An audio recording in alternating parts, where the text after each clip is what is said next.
Aroma of Assamese কিচেনত আপোনালোকক স্বাগতম জনাইছো। মই আজি আপোনালোকক মুলাৰ লগত ৰন্ধা হোল মাছৰ জুতি লগা ব্যঞ্জন বিধৰ ৰেচিপি এটা দেখুৱাব লৈছো। আশা কৰিছো আপোনালোকে ভিডিঅ'টো চাই ভাল পাব। এতিয়া আহক ভিডিঅ'টো চাওঁ।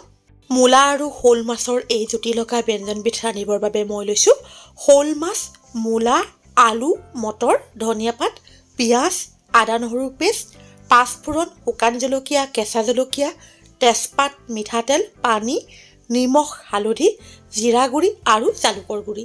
হোল মাছ কেইটুকুৰা ধুই প্লেট এখনত ৰখা হৈছে। এতিয়া তাতে প্ৰয়োজনমতে নিমখ আৰু হালধি দি ভালদৰে মিহলাই ল'ব লাগিব।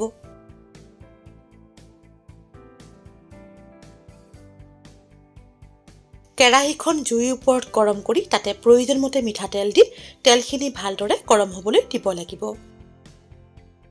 তেল গৰম হ'লে তাতে নিমখ আৰু হালধি সানি লোৱা মাছ কেইটুকুৰা দি দুয়োফালে ৰঙচুৱা হোৱাকৈ ভাজি ল'ব লাগিব।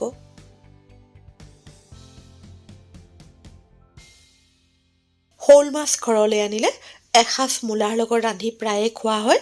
ভাবিলোঁ ভিডিঅ'টো আপোনালোকৰ লগত শ্বেয়াৰ কৰোঁ। যিসকলে মুলাৰ লগত হোল মাছ ৰান্ধি খাই পোৱা নাই তেওঁলোকে এবাৰ ৰান্ধি খাই চাবচোন আৰু খাবলৈ কেনে পালে জনাবলৈ নাপাহৰিব।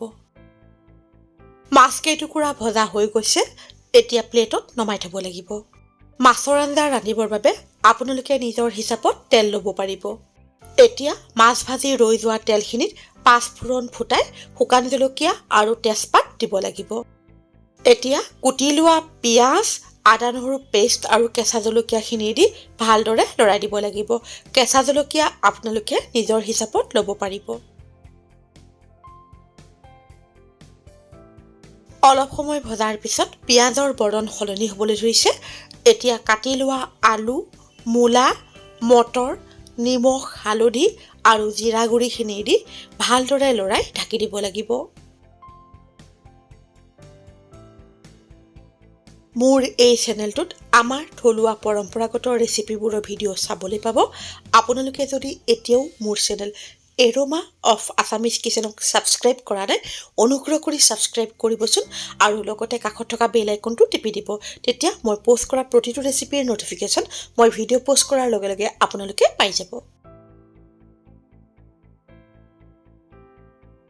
প্ৰায় 5 মিনিটমান সময়ৰ পিছত মূলা আৰু আলুখিনি ভালদৰে লৰাই আকৌ ঢাকি দিব লাগিব।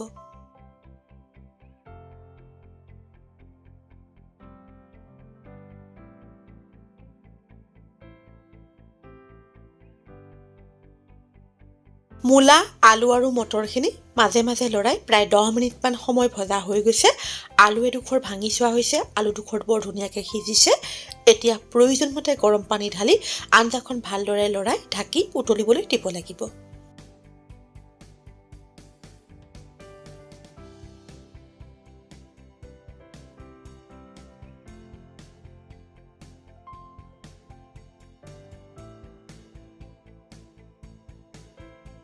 আঞ্জাখন প্ৰায় 5 মিনিটমান সময় উতলোৱা হৈ গৈছে। এতিয়া ভাজি থোৱা শ'ল মাছ কেইটুকুৰা দিব লাগিব। তাৰপিছত জালুকৰ গুড়িখিনি দি আঞ্জাখন ঢাকি ভালদৰে উতলিবলৈ দিব লাগিব।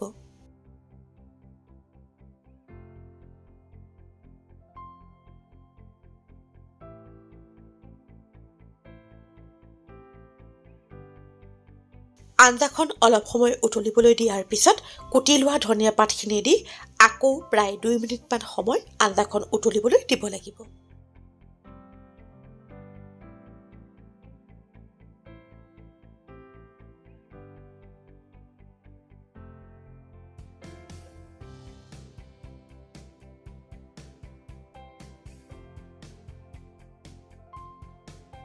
মূলাৰ লগত ৰন্ধা হোল মাছৰ জুতি লগা ব্যঞ্জন প্ৰস্তুত হৈ গৈছে।